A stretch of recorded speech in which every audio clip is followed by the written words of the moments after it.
you. Um, it's Psalm 139, and starting at the 15th verse, it says this: "My frame was not hidden from you when I was made in secret and skillfully wrought in the lowest parts of the earth. Your eyes saw my substance being yet unformed, and in your book they all were written, the days fashioned for me, when as yet there were none of them. How precious are your thoughts to me, O God! How great is the sum of them! If I should count them, they would be more in number than the sand. When I awake, I am still with you." And I just want to draw you to this 16th verse. In your book they all were written, the days fashioned for me, when as yet there were none of them. And I just want to encourage you with this thought. And since we're here for the show, the book of John Gray, I want to just speak life to the book of you. The book of you.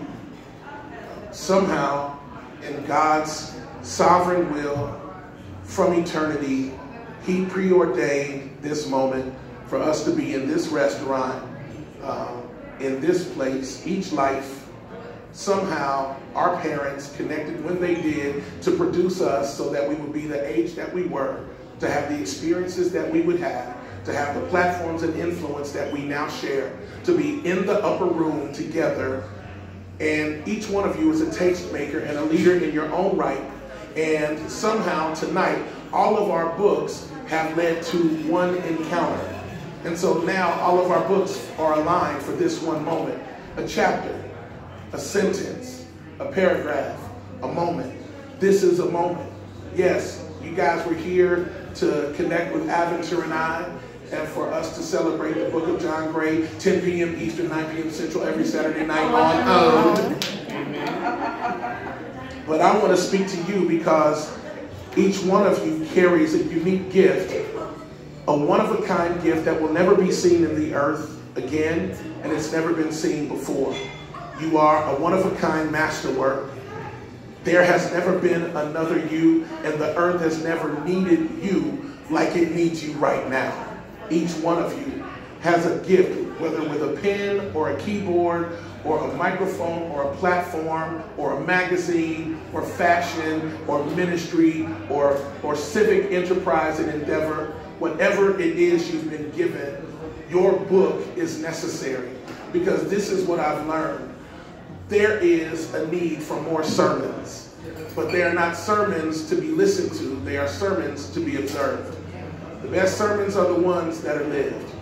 The best way that we can honor God is by walking out the chapters of our lives with passion, integrity, and consistency, and honoring one another, celebrating one another, pushing one another, spurring one another on to greater works.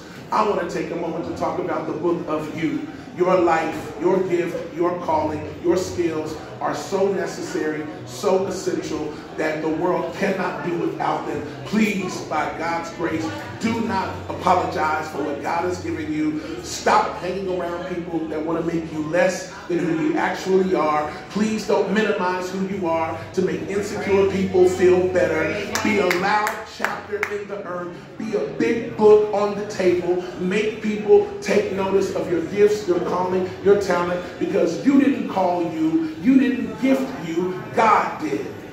The scripture says all my days were written when as yet there were none of them. I need you to understand that's why Jesus can speak to your future, because he wrote it in the past, because he's the author and finisher of your faith. So the enemy comes to interrupt your life, but he can read your story, but he can't write your story. So I want to speak life to you, that the book of your life is finished. You're just walking out the pages. So where the enemy comes in to try to hit you with an exclamation point, the best he can do is add a comma, but you step over the comma and you keep going. I know y'all didn't come for a sermon. I'm not taking no offering, but I'm going to be who God made me to be right here, right now.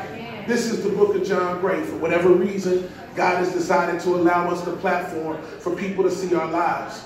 But one day the camera's going to turn to you.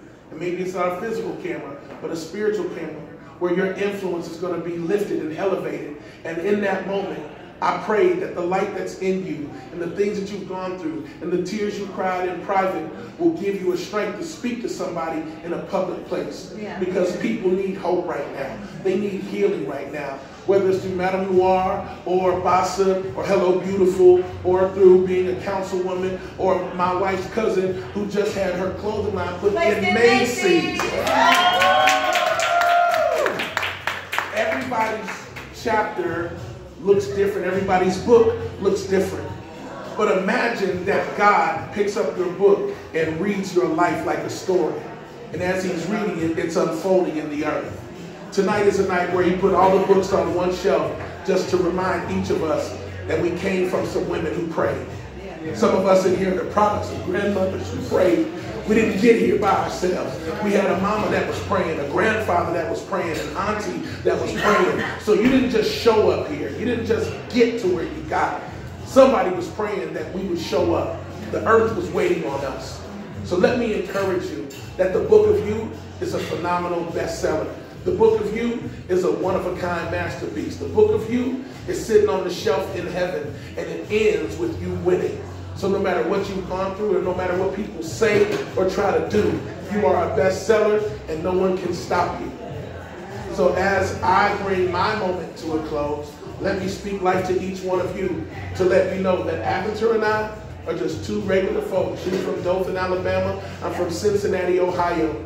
But we both said yes to God, and we interconnected our books, and now we're moving towards the next chapter, which is our son and our daughter. And I pray that we can add to that legacy. I want to add great chapters to the book. They'll be good and bad in yours, just like it is in mine. But at the end, his strength is made perfect in our weakness. So I don't mind the hiccups, storms, because my book has already been written. Yes. Your book has already been written. So please, by all means, go be great.